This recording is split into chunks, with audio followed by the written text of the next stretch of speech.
Hello dear students. आज हम पढ़ेंगे डाइजेशन एंड एब्जॉर्प्शन में role of minerals in metabolism. हमारी मेटाबॉलिक प्रोसेस में मिनरल्स का क्या रोल होता है। सबसे पहले है सोडियम आइंस। फंक्शन इसके इन नर्व इम्पल्स कंडक्शन, ये नर्व इम्पल्स के कंडक्शन में नर्वस सिस्टम की एक्टिविटीज़ में हेल्प करता है। Help in glucose absorption by symport और को ट्रांसपोर्ट। ग्लूकोज के एब्जॉर्प्शन में हेल्प करता है by symport and cotransport से।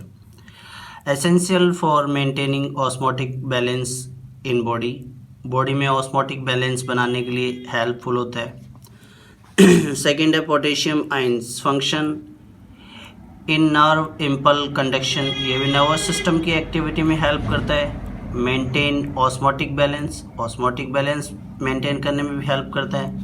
Calcium essential for bone. Third है कैल्शियम, इसके function essential for bone teeth formation, हड्डी और दांत बनाने के लिए नेसेसरी होता है। नर्व इम्पल्स नर्वस सिस्टम की एक्टिविटी के लिए भी हेल्पफुल होता है। By helping in release of neurotransmitter मतलब नर्व इम्पल्स को एक प्लेस से दूसरे प्लेस तक ट्रांसफर करने के लिए एसेंशियल होता है, जिससे कोई एक्टिविटी कंडक्ट हो सके। एसेंशियल फॉर ब्लड क्लोटिंग, जब आपको चोट लग जाती है तो ब्लड का जो क्लोट बनता है उसके लिए भी रिक्वायरमेंट होता है इसका। Muscles contraction, locomotion and movement में मसल्स की रिक्वायरमेंट, कॉन्ट्रैक्शन और रिलैक्सेशन की रिक्वायरमेंट होती है, तो मसल कॉन्ट्रैक्शन इनके थ्रू होता है।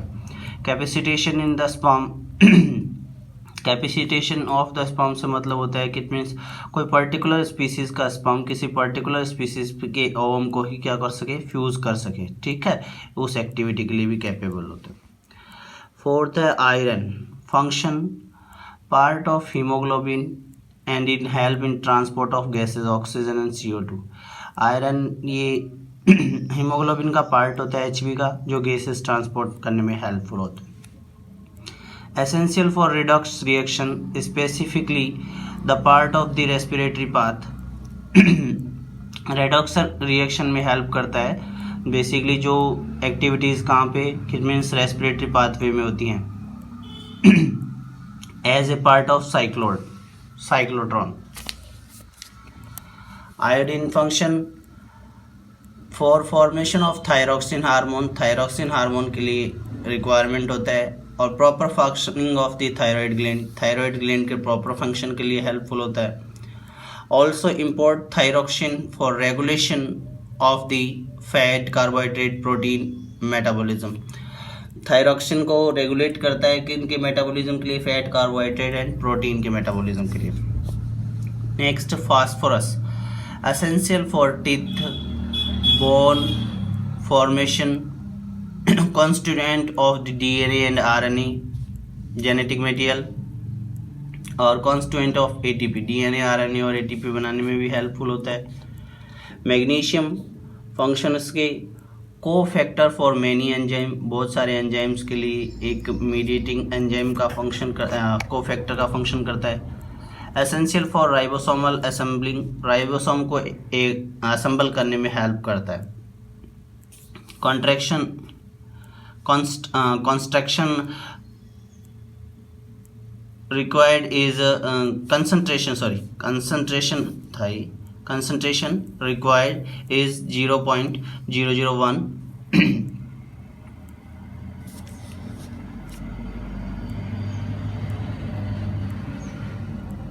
इतनी कंसंट्रेशन रिक्वायर्ड होती है। और this concentration is protein synthesis not take place, और इस कंसंट्रेशन के ऊपर प्रोटीन सिंथेसिस टेक प्लेस नहीं होता। Zinc function of activator of two main enzyme like carbonic anhydrase and dehydrogenase.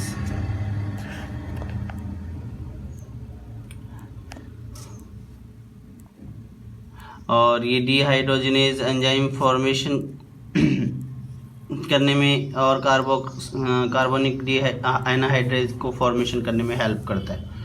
Next है cobalt essential for formation of vitamin B12। ये एक vitamin है जो हमारी बॉडी के अंदर सिंथेसाइज होता है, उसको फॉर्म अप करने के लिए रिक्वायर्ड होता है। Manganese cofactor of many enzyme, बहुत सारे एंजाइम्स के लिए कोफैक्टर होता है। Molybdenum function cofactor of many enzyme, बहुत सारे एंजाइम्स के लिए कोफैक्टर होता है। फिर fat soluble vitamins, soluble in fat, ये सॉल्युबल होते हैं फैट में। All the fat soluble vitamin stored in liver, सारे के सारे कहाँ पे स्टोर होते हैं? लिवर में होते हैं। Fat soluble vitamins are A D E K, ये फैट सॉल्युबल वाइटामिन्स होते हैं। वाइटामिन ए रेटिनॉल और इसके फंक्शन, इसको हम लोग रेटिनॉल बोल सकते हैं। For synthesis of rhodopsin, rhodopsin को सिंथेसिस करने के लिए रिक्वायरमेंट होता है। और रोडोप्सिन क्या है? एक पिगमेंट जो रोड सेल में पाया जाता है। कहाँ पे? मेंटेन द एपिथेलियम, आई के अंदर। विटामिन ए की डिफिशियंसी से नाइट ब्लाइंडनेस हो सकता है, डिम लाइट में विजन इफेक्ट होता है। जीरोप्थेल्मिया, आंखें सूखने लग जाती हैं, सूखी सूखी हो जाती है, खुजली चलना स्टार्ट हो जाता है, ड्राइनेस। सेकेंड है विटामिन डी, कैल्सीफेरॉल बोलते हैं इसको। Function, it helps in the absorption of calcium and potassium, potassium और कैल्शियम के अब्जॉर्प्शन में हेल्प करता है। Required for bone and teeth, और ये दोनों किसके लिए रिक्वायर्ड होते हैं? टीथ और बोन के लिए रिक्वायरमेंट। विटामिन डी की डिफिशियंसी क्या कॉज कर सकता है? रिकेट्स, ज़्यादातर चिल्ड्रंस के अंदर रिकेट्स एक बीमारी होती है। ऑस्टोमेलेशिया इन एडल्ट्स, और बड़ों के अंदर osteomalacia. Due to the less absorption of calcium is due to vitamin D. Vitamin D is also known as the sunshine vitamin, इसको सनसाइन विटामिन भी बोलते हैं। D is get synthesize in expose sunlight, sunbath से हम लोग इसको ले सकते हैं। नेक्स्ट है विटामिन ई, ब्यूटी विटामिन बोल सकते हैं इसको, साइंटिफिक नेम है इसका विटामिन ई, टोकोफेरॉल बोल सकते हो।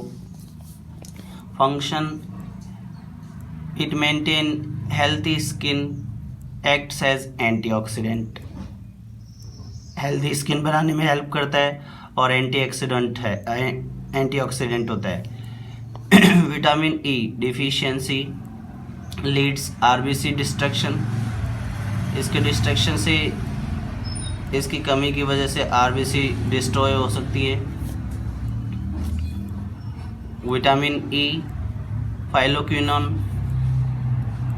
विटामिन के phylloquinone. Function, formation of prothrombin, prothrombin required for blood clotting, और ये प्रोथ्रोम्बिन किसके लिए रिक्वायर्ड होता है? ब्लड क्लोटिंग के लिए। ब्लड को जब चोट लग जाती है तो उसको जमने में हेल्प करता है, क्लोट बनाने में। Deficiency causes blood clotting delayed.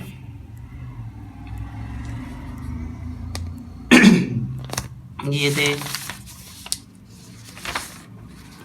Role of metabolism, जिसमें सोडियम, पोटेशियम, कैल्शियम, आयरन,